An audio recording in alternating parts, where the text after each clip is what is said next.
E hoje é a nossa última exposição nesse texto. Propôs também esta parábola a alguns que confiavam em si mesmos, por se considerarem justos, desprezavam os outros. 2 homens subiram ao templo com o propósito de orar, um fariseu e o outro publicano. O fariseu, posto em pé, orava de si para si mesmo desta forma: ó Deus, graças te dou, porque não sou como os demais homens, roubadores, injustos e adúlteros, nem ainda como este publicano. Jejuo 2 vezes por semana e dou o dízimo de tudo quanto ganho. O publicano, estando em pé, longe, não ousava nem ainda levantar os olhos ao céu, mas batia no peito, dizendo: ó Deus, sê propício a mim, pecador. Digo-vos que este desceu justificado para a sua casa, e não aquele, porque todo o que se exalta será humilhado, mas o que se humilha será exaltado. Vamos orar? Ó Deus, aqui estamos nós, teus filhos e filhas, teu povo, junto da tua igreja, e neste dia que inicia a nossa semana, aqui estamos desejosos de ouvir a tua voz e desejosos de que aquilo que o Senhor tem a nos transmitir através da tua palavra traga alento ao nosso coração, consolo, estímulo para vivermos a vida que temos para viver. Então nós te pedimos que a tua palavra exposta possa alcançar os nossos corações e trazer edificação às nossas vidas e, acima de tudo, honra ao teu nome. Assim nós oramos e nos apresentamos nesta hora, em nome de Jesus.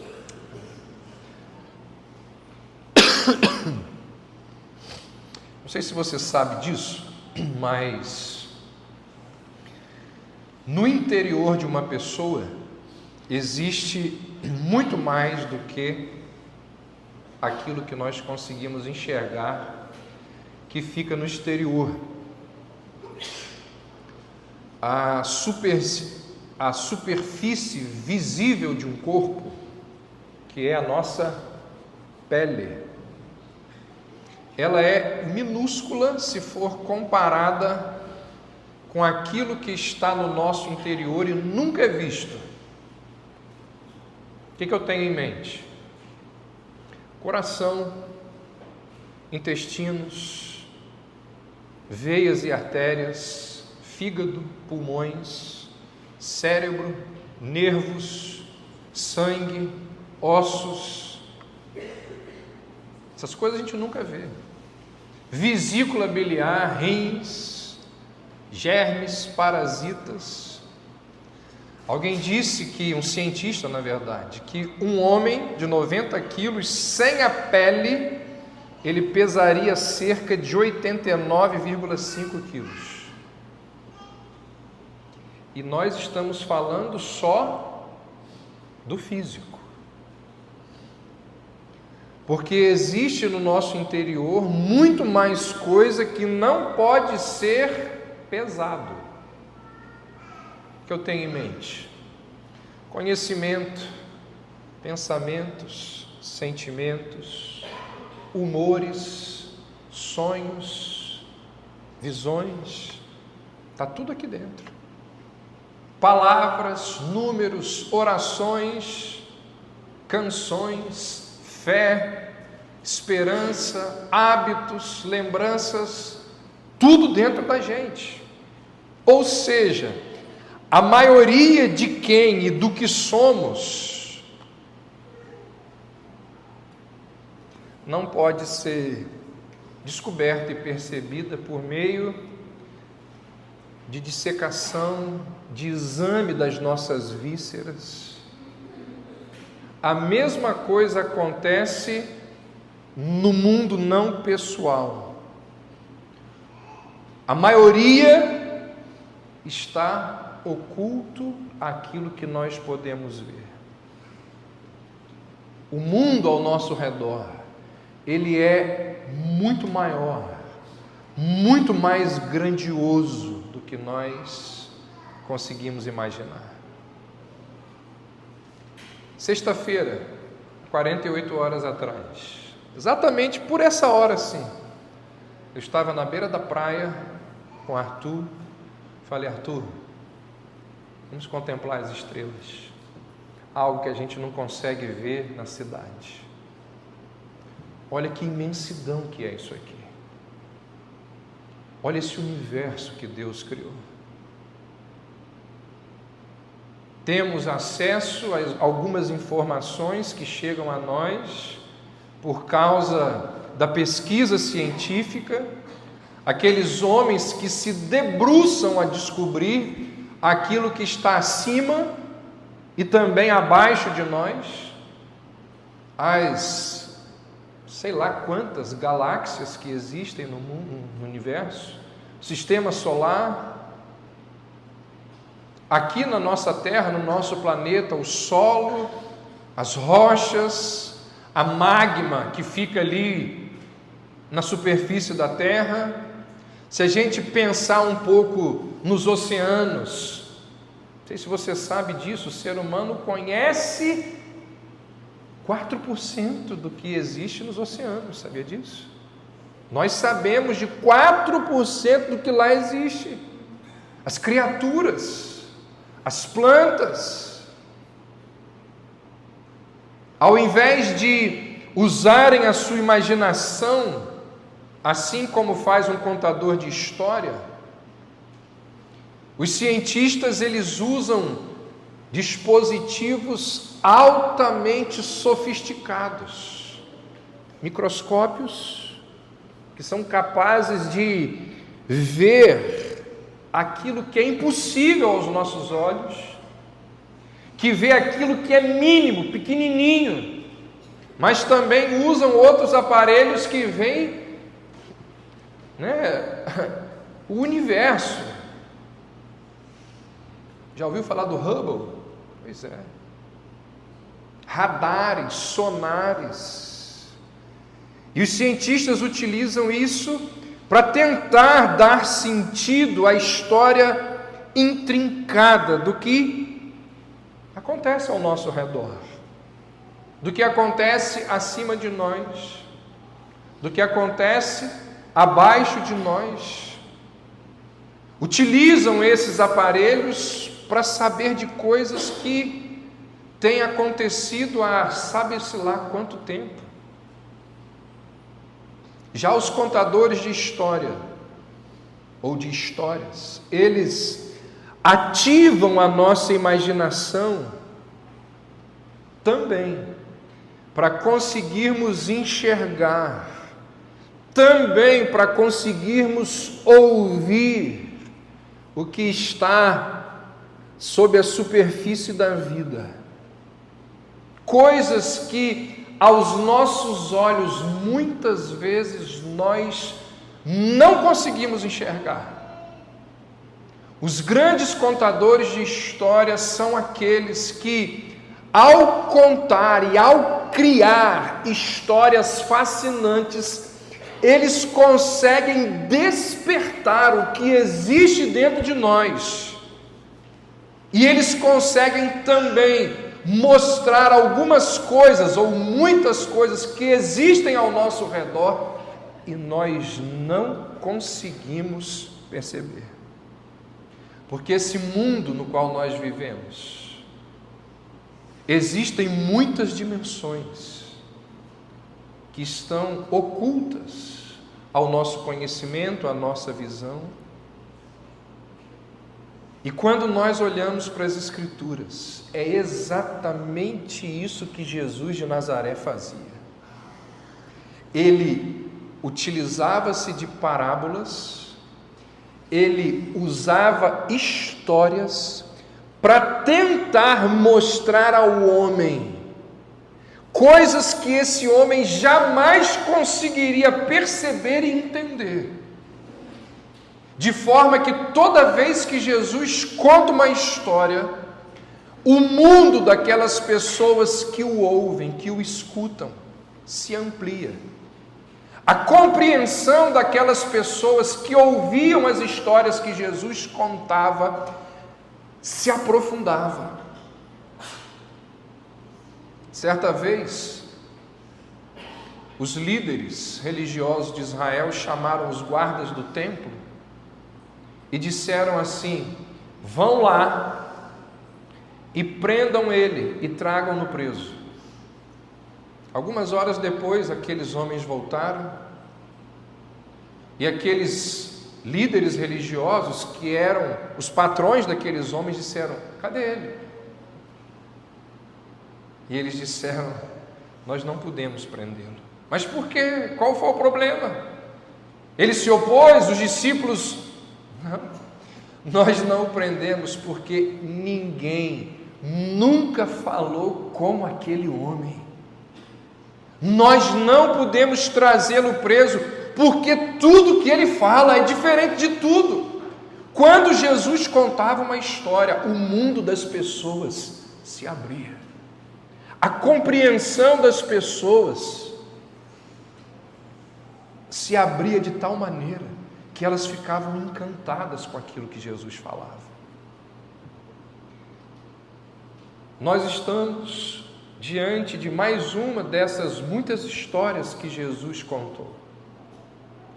E aqui Jesus leva as pessoas que o ouviram contar essa história, bem como aqueles que ouvem essa história muito tempo depois, a perceber coisas que normalmente nós não perceberíamos.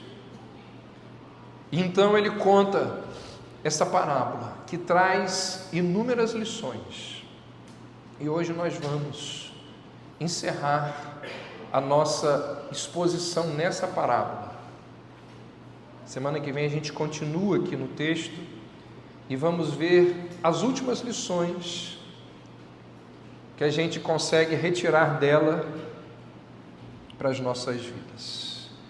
Essa parábola é outra de tantas que é exclusiva de Lucas. Você não vai encontrar essa parábola em Mateus, em Marcos e em João. E essa parábola faz, ou ela trata do questionamento mais importante que você pode fazer. Talvez você nem saiba disso. Mas a pergunta mais importante da sua vida, o questionamento mais sério que você deve e pode fazer, é o assunto principal dessa parábola. Como alguém pode ser justo diante de Deus? Como que um ser humano pode se reconciliar com Deus? Como que o homem pecador pode se reconciliar com o Deus Santo? O verso 14, Jesus diz no final da parábola: este homem, falando do publicano, desceu justificado para a sua casa. Essa não é, ou esse questionamento, essa ponderação não é nova. Esse assunto atormentou as pessoas desde os tempos mais antigos, mais remotos. Sabe qual é o livro mais antigo da Bíblia? Não é o livro de Gênesis. O livro mais antigo da Bíblia é o livro de Jó. E lá em Jó, capítulo 9, Jó fez esse questionamento: como um homem pode ser justo diante de Deus? Como um homem pode estar certo diante de Deus? Nos mostrando que esse é um questionamento que rompe os séculos, rompe os milênios. E existem algumas razões pelas quais essa pergunta não é simples de ser respondida. E uma delas é porque nenhum ser humano, nenhum de nós aqui, pode por si só conquistar, alcançar a justiça requerida por Deus. Nenhum homem é capaz de se tornar justo diante de Deus, pelas suas obras, pelos seus esforços, pelos seus méritos. E os judeus, ao longo de toda a sua trajetória, de toda a sua vida, eles aprenderam isso. Eles conheciam a exigência divina, repetida inúmeras vezes no livro de Levítico. Em vários momentos naquele livro, Deus diz assim: sede santos, porque eu sou santo. Sede santos, porque eu sou santo. Esse é o dilema. Deus é absolutamente justo, absolutamente santo, e Ele exige que nós sejamos santos como Ele é santo. E aí, para piorar, vieram os profetas, dizendo aquilo que Isaías vai verbalizar, quando ele diz assim: as nossas melhores obras são como trapos de imundícia. Muitos de vocês já ouviram essa explicação aqui, mas talvez possa ser que alguns aqui não saibam. Trapos de imundícia, sabe o que era? Eram aqueles panos que as mulheres usavam para conter o sangue da menstruação. E aí, quando elas, depois de usarem aqueles panos e jogavam fora, ficava aquela coisa imunda, suja, nojenta. Isaías diz: as nossas melhores obras diante de Deus são como esses trapos imundos. Então esse é o dilema de todos os dilemas, cuja resposta determina o destino eterno de uma pessoa. Como um homem pode ser justo diante de Deus? E aí Jesus então conta essa parábola, que fala dessa doutrina que nos é tão cara, dessa doutrina que foi a grande bandeira da reforma protestante, a justificação pela fé. Agora, nos ajuda a entender um pouco o que Jesus nos ensina aqui, tentar raciocinar e pensar como que, da mesma maneira que aquelas pessoas que ouviram essa parábola pela primeira vez, entendiam e pensavam o termo justificado. Como que o judeu que ouvia Jesus expor essa parábola entendia o termo justificado? Para o judeu daquela época, justificado era alguém isento de culpa. Justificado era alguém para quem um juiz olhava e não via nele nenhum motivo de condenação. Então a pessoa está liberta. Por qual motivo, senhor juiz? Porque não vejo nele dolo algum, crime algum. Esse era o sentido de justificado para aquelas pessoas. E aquelas eram pessoas que normalmente conheciam o Antigo Testamento.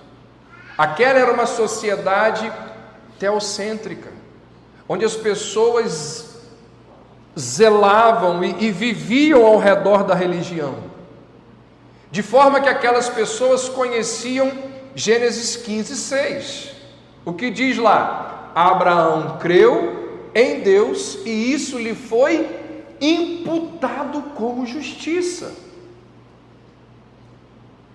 Aquelas pessoas que estudavam o Antigo Testamento conheciam, por exemplo, Isaías 53:11. Você sabe que Isaías 53 é o capítulo messiânico do Antigo Testamento. E o verso 11 diz assim: o meu servo, o justo, justificará a muitos. Mas como que o Messias faria isso? Isaías responde: ele levará sobre si as iniquidades deles. Então aquelas pessoas deveriam saber que a única maneira de alguém ser justo diante de Deus seria ser perfeitamente santa. Foi isso que Deus exigiu ao longo de todo o livro de Levítico.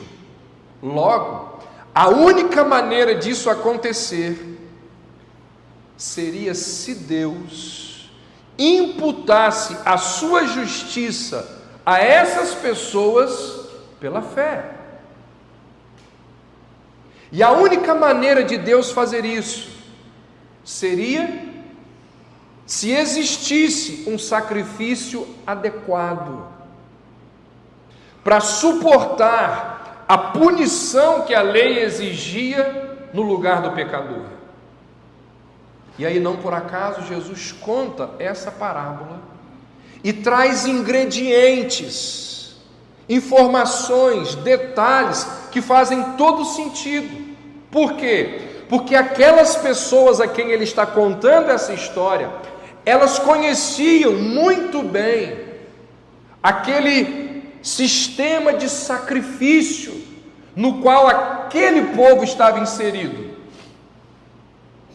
Eles sabiam que toda vez que havia um sacrifício, e você deve saber que os sacrifícios no templo eram feitos todos os dias,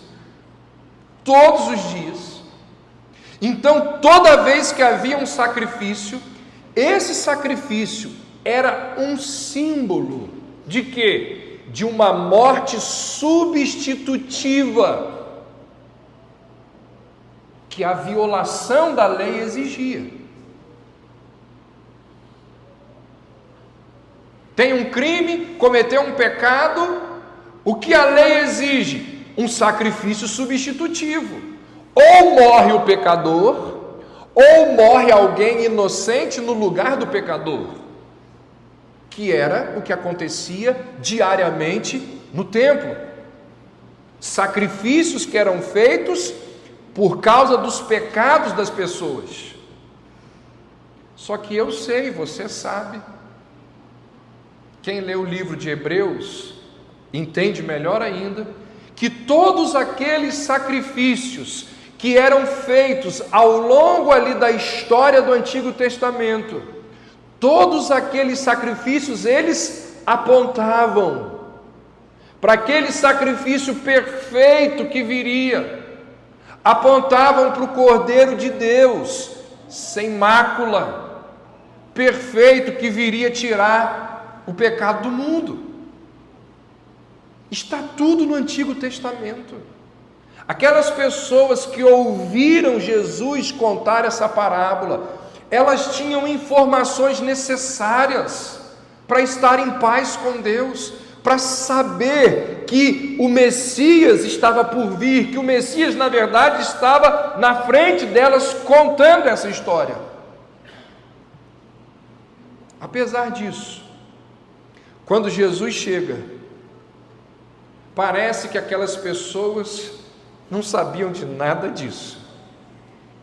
Elas nem mesmo entendiam que o Messias precisava sofrer e morrer. Lembra lá daquele discípulo, momentos antes da morte de Cristo, e ele fala assim: que história é essa do Senhor ir para a cruz?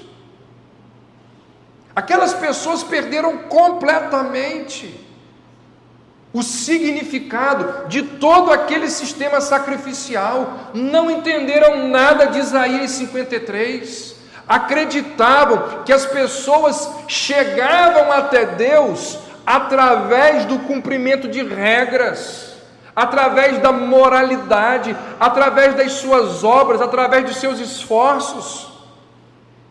E grande parte desse analfabetismo bíblico, bem como a crença equivocada na salvação por obras daquelas pessoas, essas duas coisas, o analfabetismo bíblico e a crença equivocada na salvação por obras, vinha dos arquitetos, daqueles homens que elaboravam aquele sistema de autojustiça que dominava a religião em Israel, ou seja, os fariseus. Ainda hoje, você pode ter certeza disso, grande parte das pessoas no mundo, para não dizer a maioria das pessoas no mundo, amigos seus, parentes seus, eles continuam acreditando que para alguém chegar ao céu é preciso fazer boas obras. Eles se comparam com pessoas más e acham que por causa da sua moralidade conseguirão ser salvos do inferno. Talvez seja a mentira mais aceita na história da humanidade. Bilhões estão no inferno porque acreditaram que a sua moralidade os levaria para o céu. Só que o padrão divino é a perfeição. Sejam santos como eu sou santo. Para ser salvo é preciso ser tão bom quanto Deus. Na época de Jesus, os fariseus ensinavam essa mentira o tempo todo. E as pessoas acreditavam nisso. Uma das principais vítimas dessa ideologia foi o apóstolo Paulo. Quando Paulo escreve aos crentes de Filipos, Paulo diz assim: olha, se existia ou se existe alguém que pode confiar na carne, esse sou eu. Paulo diz assim: você quer saber sobre conquistas carnais? Pois bem, eu tenho muito a lhe dizer. Você quer falar sobre o quão bom o homem pode ser? Eu garanto para você que ninguém foi melhor do que eu. E aí Paulo faz ali uma lista, uma espécie de currículo de vida, com tudo aquilo que ele foi conquistando ao longo dos anos. E ao final da sua argumentação, Paulo diz assim: tudo isso considerei como perda por causa do conhecimento de Cristo Jesus. Paulo diz: é tudo condenatório.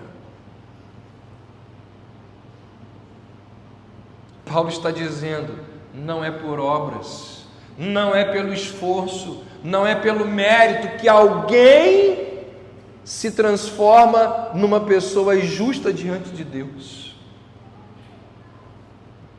Séculos depois do apóstolo Paulo, na Alemanha, um monge agostiniano chamado Martinho Lutero estava lá sentado na torre do claustro negro em Wittenberg, pensando, meditando sobre a perfeita justiça de Deus. Lutero era o mais escrupuloso de todos os monges. Lutero confessava os seus pecados várias horas por dia. Buscava o perdão pelo menor de todos os pecados. E chegou uma hora que ele percebeu que, mesmo com todo o seu esforço, a justiça perfeita requerida por Deus era inatingível, porque ele conhecia o próprio coração. Então ele concluiu que a justiça divina, ela é implacável e vingativa, e o estado dele era desesperador. Ele diz, palavras dele: A expressão, a justiça de Deus, foi como um raio no meu coração, e eu odiava o apóstolo Paulo de todo o meu coração, porque o apóstolo Paulo escreveu sobre a justiça de Deus em Romanos. Somente quando li as palavras, o justo viverá pela fé, encontrei alívio. Quando aprendi que a justiça de Deus é sua misericórdia e que Ele nos torna justos por meio dela, nesse momento, um remédio me foi oferecido em minha aflição e as portas do paraíso se abriram para mim. Estou fazendo essa introdução para mostrar para você que desde lá de Jó, ao longo da história, essa é a grande questão que atormenta os homens. Como nós podemos ser justos diante de Deus? Vamos à história. 2 homens subiram ao templo, verso 10, com o propósito de orar. As orações no templo aconteciam às 9 e às 15 horas. A história judaica mostra isso. Em 2 momentos, um pela manhã, 9 horas, outro à tarde, às 15 horas. O templo era usado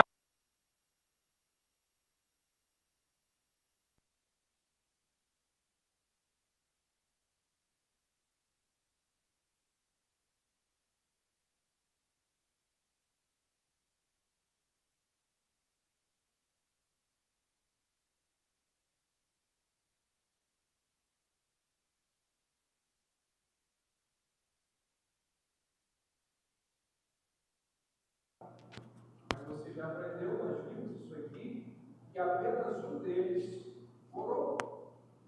Porque o fariseu menciona Deus, mas ele não ora. Porque ele fundamenta o seu caso no seu catálogo de virtudes.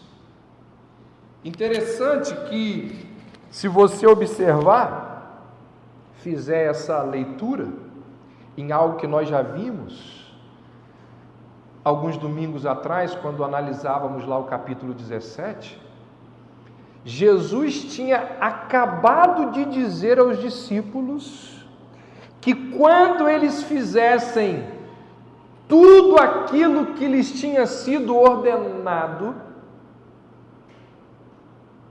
ainda assim eles deveriam dizer assim: somos servos inúteis e apenas cumprimos o nosso dever.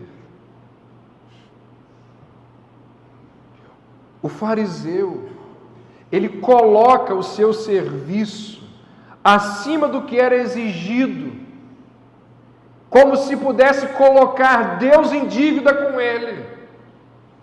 É um homem que não é agradecido a Deus. Em sua mente, as suas virtudes são reais, os seus pecados são ilusórios.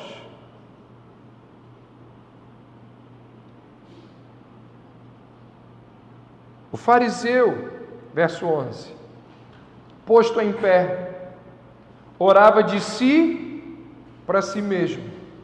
Não há nada de errado aqui em ficar em pé. A maior parte dos judeus orava em pé. Era uma postura muito normal para a oração. O problema não era ficar em pé. O problema era ficar em pé para ser visto, que é o objetivo dele aqui. E quem desejava ser visto, fazia o que ele fez.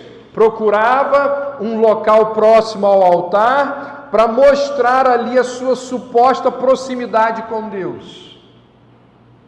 E ele não tem aqui apenas uma postura de autopromoção.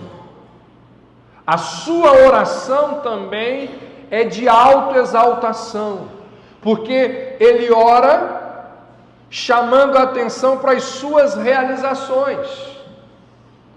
Olha aí, verso 11: ó Deus, Graças te dou porque não sou como os demais homens. A gratidão dele não é a Deus. Até porque ele agradeceria a Deus pelo que ele mesmo havia conquistado. Por hipocrisia. Então nós temos aqui a confissão da sua retidão e da sua superioridade sobre os outros. Ele se compara às demais pessoas essas que ele despreza. Homens que, segundo ele, haviam praticado pecados terríveis.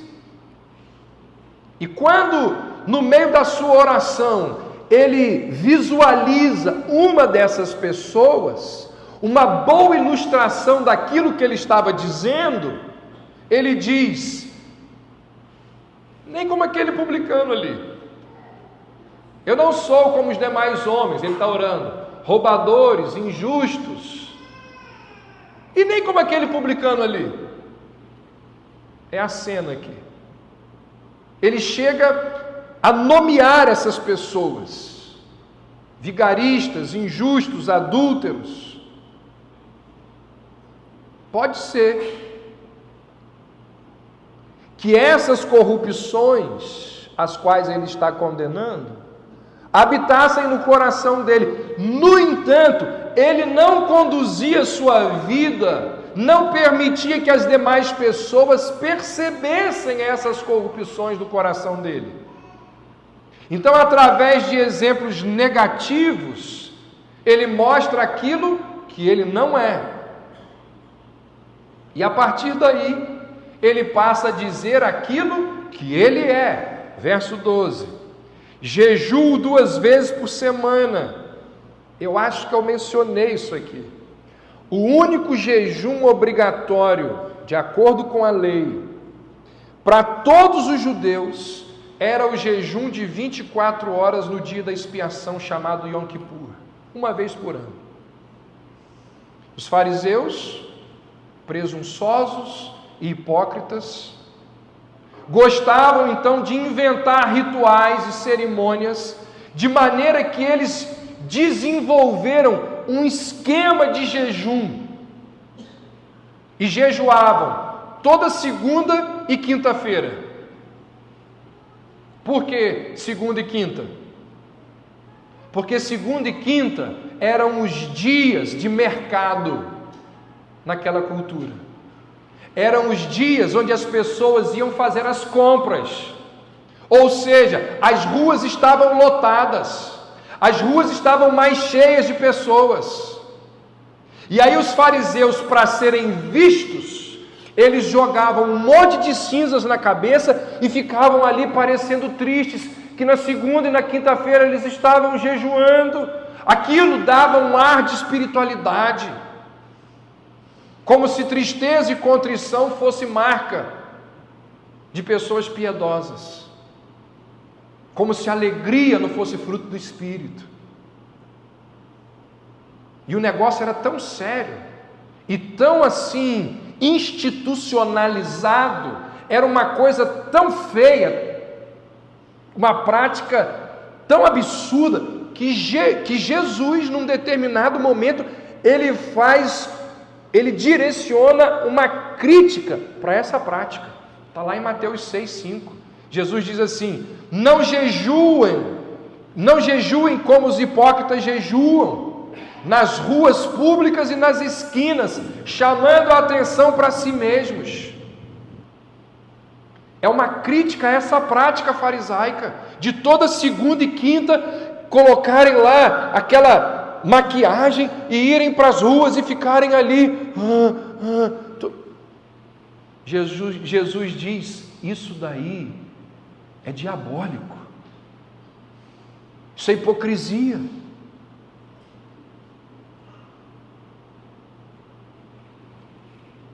Olha para cá.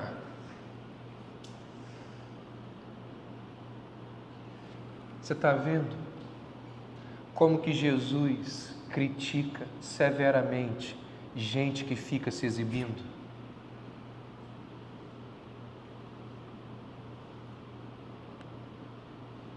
Meu irmão, não fique se exibindo, principalmente num ambiente como esse aqui, porque aqui a glória é somente de Deus. Não é para nós ficarmos aqui nos exibindo. Jesus critica severamente pessoas que ficam se exibindo por meio de um comportamento ritualístico, que nada tem de espiritualidade saudável. Até mesmo pelas orações que fazem, Jesus as critica. Ele continua, ainda no verso 12: dou o dízimo de tudo quanto ganho. Quando você olha para o Antigo Testamento, qual é a prescrição do dízimo? 10%. Esse é o ensinamento da Bíblia. O mínimo, o piso, 10% do que ganha, entregue como dízimo.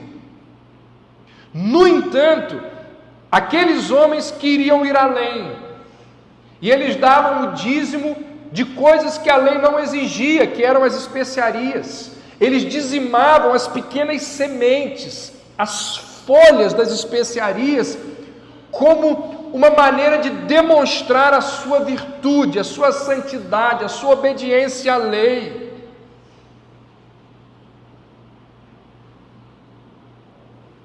E aqui nós lembramos, ou aprendemos, que os dons da graça, aquilo que a graça nos concede, os dons da graça na vida de um cristão, podem ser uma tentação para ele ter uma postura de superioridade, quando ele deveria ter uma atitude de humildade e gratidão. Essa parábola nos ensina isso. Perceba que em dois versos, ele faz referência a si mesmo 5 vezes.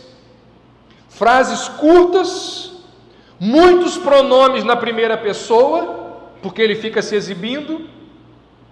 Não existe em seus lábios nenhum pedido de ajuda, nenhum reconhecimento da sua necessidade. Ele menciona o nome de Deus simplesmente porque é uma oração, e ele só quer que as pessoas ouçam como ele é um homem supostamente justo, correto, certo.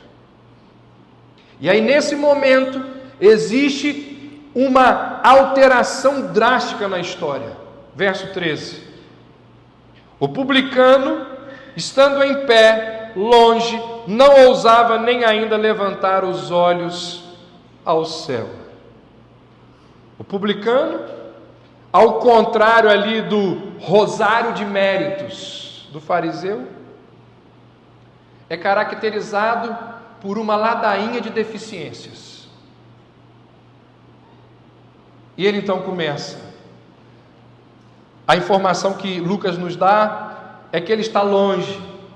Perceba os detalhes aqui, os detalhes têm muito a nos dizer. Primeiro, Lucas fala da localização dele, longe. Por quê? Ele sabe que não merece estar na presença de Deus, ou mesmo na presença daqueles que se acham justos. Ele é um rejeitado, ele é um traidor. Lembra quem é o publicano? Falamos dele aqui. Ele é um pária da sociedade, mas ele não é um pária para Deus. Ele é um pária em sua própria mente, em seu coração. Ele acha que não tem o direito de se aproximar de Deus. Ou seja, o seu senso de alienação é revelado na sua localização. Ele está longe. Mas não apenas a localização, a postura dele também transmite um recado. Ao contrário do fariseu que estava lá em pé, de braços abertos, erguidos, falando em voz alta, Jesus diz que o publicano sequer levanta os olhos ao céu. Ele está ali encurvado, provavelmente sobrecarregado de culpa, de vergonha, convicção de miséria, remorso, acompanham aquele homem por onde quer que ele vá. Ele sabe que é indigno, sabe que é injusto, sabe que ao longo da sua vida fez muitas coisas erradas, imorais. Ele sabe que é um infrator da lei. Ele sabe de tudo isso, ele sente tudo isso, ele acredita nisso tudo e ele confessa tudo isso. Então não se trata apenas de estar alienado da sociedade por causa da sua profissão, trata-se de estar alienado de Deus por causa do seu pecado.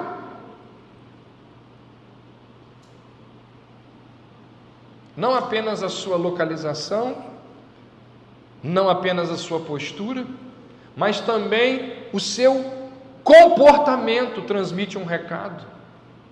Lucas diz que com os olhos para baixo, ele fecha as mãos em punho e começa a bater no peito repetidamente.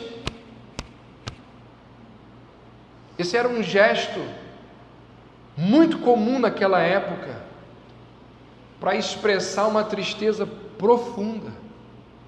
Só existem 2 lugares no Novo Testamento onde nós encontramos esse quadro aqui, esse cenário aqui.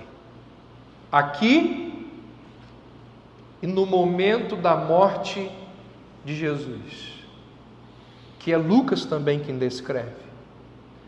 Lucas diz que depois que Jesus morreu, as multidões se reuniram.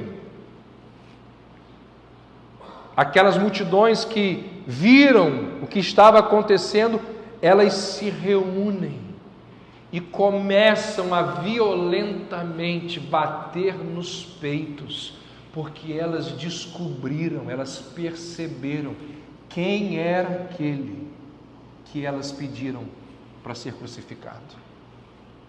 Num gesto de arrependimento, de contrição, os homens começam a socar os próprios peitos. E nunca existiu um lugar onde os homens estiveram mais angustiados diante do que viram como ali no Calvário. E eles reagiram de maneira dramática, batendo no peito violentamente. Aqui o publicano está batendo no peito. A postura, o comportamento dele é de bater no peito. Por que no peito e não em outro lugar do corpo? Porque entendia-se que o coração é a fonte do desejo maligno, é um reconhecimento daquilo que Jesus ensinou, que é do coração que todo mal vem. E aqui nós temos um homem que compreendeu isso. Ele reconhece a sua miséria, ele reconhece a sua pecaminosidade, e ele sabe que sua miséria e pecaminosidade vem do seu coração. Então ele bate ali no coração, como se ele estivesse batendo naquele lugar de onde procede o seu pecado. A sua localização demonstra isso, a sua postura demonstra isso, o seu comportamento demonstra isso. Ele sabe o que está no seu coração. Pode ser que ele tenha lido Jeremias e ele tenha descoberto que é do coração enganoso, acima de todas as coisas, desesperadamente perverso, que vinha as suas atitudes pecaminosas. Então nós temos aqui alguém angustiado por sua culpa, quebrado por sua vergonha, esmagado por suas iniquidades, humilhado na sua vida de pecado. E naquele cenário, naquele momento ali, então, ele levanta as mãos e diz: ó Deus, sê propício a mim, pecador. Aqui estão as palavras de um verdadeiro penitente.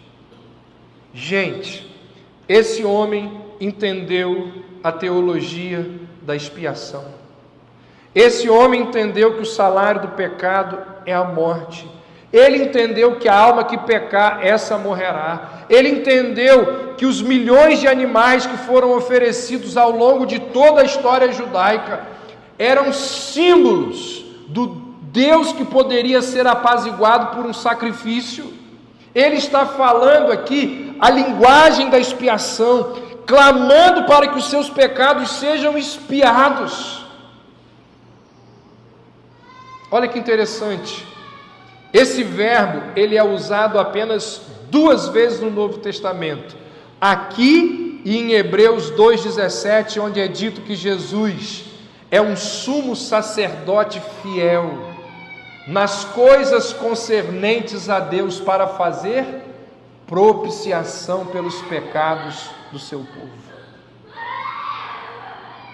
É por isso que ele está clamando. Por que ele está clamando? Porque ele entendeu algo que muita gente, muitos cristãos, frequentadores de igreja, nunca entenderam: a teologia da substituição, da imputação e da expiação. Ele sabia que um dia viria um filho de Davi, da raiz de Jessé, para salvar aquele que crê.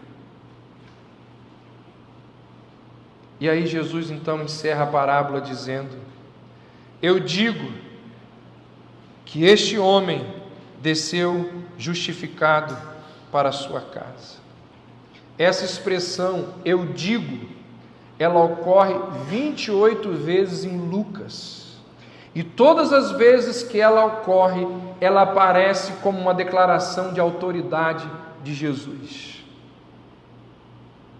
E eu fico imaginando os fariseus ali perto de Jesus ouvindo essa história, e eles bufando de ódio na hora que Jesus fala essa frase: eu digo que este homem desceu justificado para a sua casa. Por quê? Pensa nisso. O Deus encarnado, ele diz que em um momento, um pecador pode ser declarado instantaneamente justo, sem nenhuma obra, nenhum mérito, nenhuma observância da lei, sem nenhuma realização moral, sem nenhuma realização religiosa, espiritual, sem nenhum ritual, sem lapso de tempo, sem penitência, sem sacramento, sem nenhuma atividade meritória, nada a fazer, simplesmente uma declaração instantânea de justificação. Salvo, justo, reto, santo, aprovado. Como assim? Instantaneamente. Isso é a doutrina da justificação. É uma declaração de quem? De um juiz. Por que é possível uma pessoa como um publicano, cheia de pecados, cheia de uma vida, com uma vida pregressa, repleta de iniquidades, justo? Como isso é possível? Porque a única justiça que Deus aceita é a justiça perfeita. E como você sabe, ninguém pode merecê-la. Ele a dá como um presente ao penitente que deposita nele a sua confiança. O que é isso? O Evangelho. Isso é Evangelho. Tudo que o pecador faz é receber o presente, vindo em confiança penitente, implorando para que a expiação seja feita, para satisfazer a ira de Deus contra o seu pecado. E quando isso acontece? Justo, santo, reto, aprovado. Mas e as obras? Não tem obras. Mas e os feitos? Não tem feitos. Mas e o dízimo? Não tem dízimo. Mas e os pagamentos? Não tem. Por quê? Porque tudo já foi feito na cruz. E a sua justiça é a justiça dele, imputada a você pela fé. Isso é o Evangelho, que é recebido por mim e por você como um presente. E aí Jesus encerra dizendo: porque todo aquele que se exalta será humilhado, mas aquele que se humilha será exaltado. O caminho da autoexaltação termina em julgamento eterno. Por outro lado, todos os que se humilham, confessando que não podem fazer nada para se salvar, são redimidos. Entendeu isso? Os condenados pensam que são bons, os salvos sabem que são maus. Os condenados acreditam que o reino de Deus é para aqueles que são dignos dele. Os salvos sabem que o reino de Deus é para aqueles que são indignos dele. Os condenados acreditam que a vida eterna é conquistada. Os salvos sabem que a vida eterna é um presente. Os condenados buscam o elogio de Deus. Os salvos buscam o seu perdão. E aí, numa ironia impressionante, eu gosto demais desse detalhe. Numa ironia impressionante, o fariseu, orgulhoso do seu nome, orgulhoso dos seus méritos, é descartado por Jesus como o outro.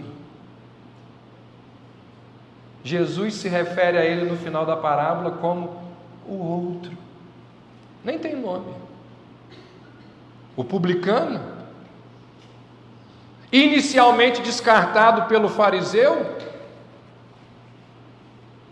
no final ele é ressaltado por Jesus. Aquele a quem o fariseu não colocaria lá com os cães do seu rebanho, Deus coloca como filho dentro da sua família. E deixa evidente que Deus tem preferência por aqueles que consideram as suas bênçãos como favores, e não por aqueles que entendem que as bênçãos de Deus são dívidas. Irmãos, que história!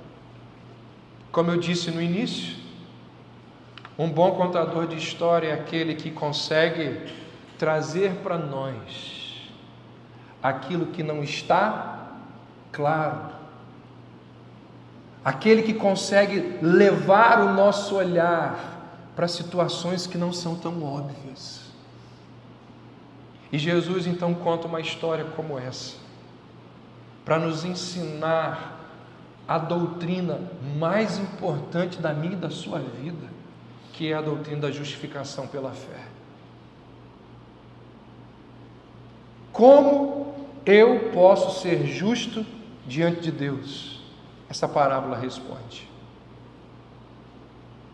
reconhecendo os seus pecados, entendendo que você não tem nenhum mérito diante de Deus,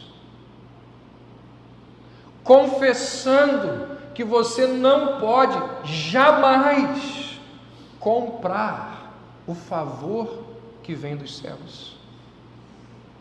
Seja com os seus dízimos, seja com as suas boas obras, seja lá com o que for.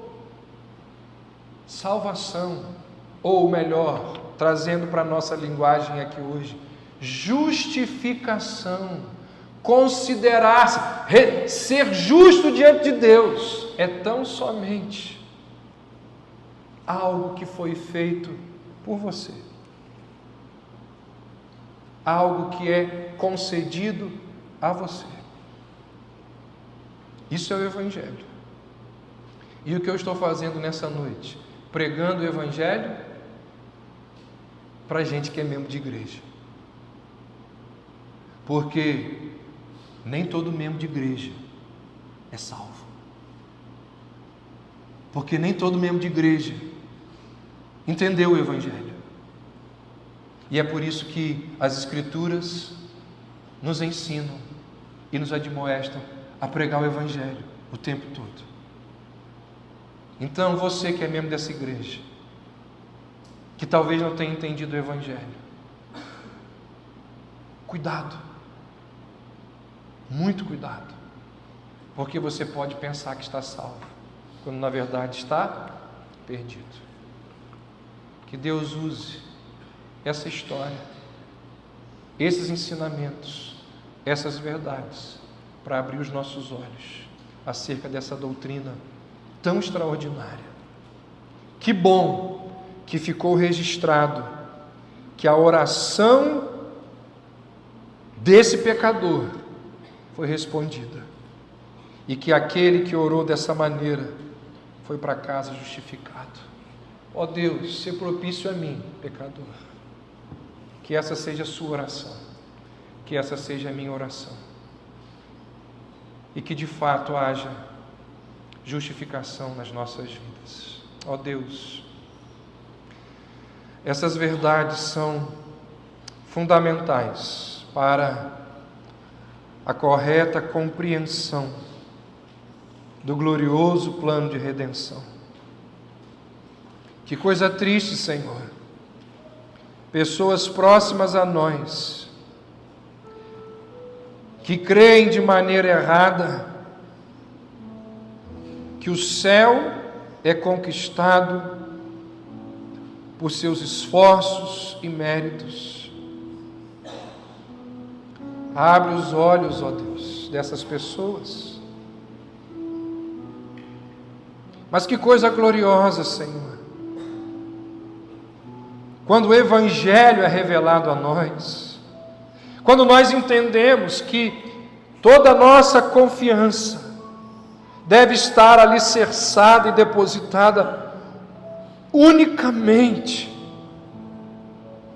no sacrifício remidor do nosso Senhor, o único que viveu de forma perfeita, o único que é bom o suficiente para se apresentar diante de Ti com as mãos limpas. Ah, Senhor, ajuda-nos a descansarmos unicamente na justiça de Cristo que é imputada a nós por fé. Convença-nos, ó Deus, de que esta é a única maneira de sermos aceitos por Ti.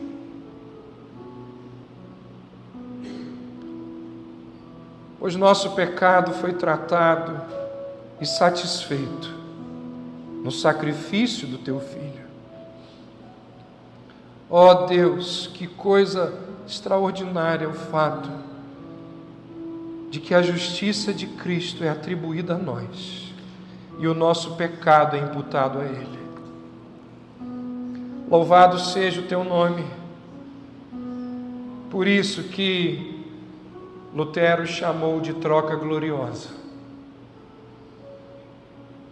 quando a justiça do Teu Filho chega a nós e os nossos pecados são lançados sobre Ele. Ah, Deus, ó Senhor, se há aqui entre nós pessoas que ainda não entenderam esta verdade,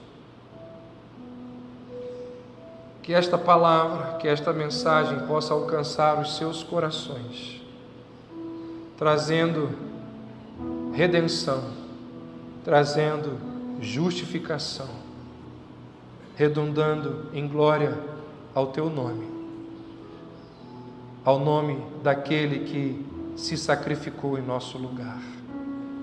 A Ele seja o nosso louvor, a nossa adoração, hoje e para todo sempre.